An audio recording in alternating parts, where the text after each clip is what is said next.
Day everyone. Tingnan natin ang ating pabo.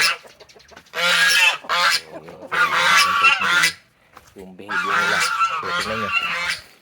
So yan yung ating breeder. So tulad nung ating lalaki na barakong pabo, tumatayo din yung mga balahibo nila. Yan, babae yan, dalawa. So usually pag ganyan, feeling ko ayaw nilang magpabarako sa lalaki, kaya ganyan. So naiinis sila. Diba, ang ganda. Bihira lang yan mag-ganyan sila pag ano lang, tulad niyan pag ayaw nilang, pansin mo pag ayaw nilang magpapatong sa lalaki. Diba? Itong dalawa kasi nangingitlog na, siguro ayaw na talaga nilang magpapatong, kaya ganyan.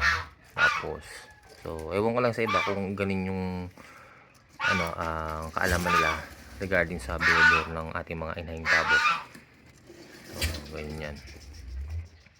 Kasi kaya ako lang naman nasabi na ganito, na parang galit sila kasi itong pabo na lalaki dati, na may pabo din na lalaki dati, inaway niya, ayaw niya, hindi niya gusto, kaya lang ganyan siya nun. So tapos bago pa siya pumatong sa mga inahing pabo, ganyan din yung ginagawa niya. Ngayon ito namang mga inahing pabo, kung ayaw namang magpapatong sa kanya, diba?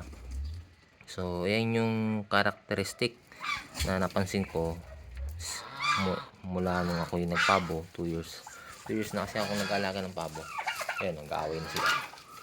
So jealous, yan yung mga behavior nila. Ayaw na magpatong o nag-aaway na.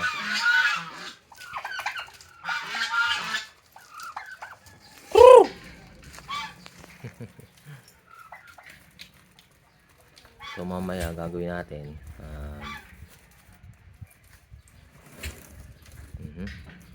ito kasi pinakamatanda itong babae na to, yung blue, yung ulo, nakatanda yan kaysa dun sa isa. Ito kasi anak na ito ni pinako natin breeder na namatay. Pero ang kagandahan nito, itong magandahan nito, magaling ito maglimlim kaysa dun sa isa, pabaya yun diba? So ayun yung ating mga breeder na may gusto makipag-swap pero hindi natin pinapaswap, kahit ito si Bonbon kasi itong dalawa, kasi breeder ko yung mga yun so mahalaga sa akin yung mga yan. Ayaw kong iswap yung basta-basta, hindi kasi ako nag-aalaga ng pabo na ano, na basta-basta ko lang sinaswap.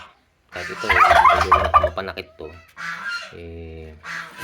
kahit madami ilang lalaki na panibagong breeder ang ano napatay nito, hindi ko nayang isop to. Mini-maintain ko lang sila na breeder talaga sa akin, pati itong dalawa lalo to, kahit pasaway to. So yun yung content part din. So have a nice day and God bless. Don't forget to like, share and subscribe.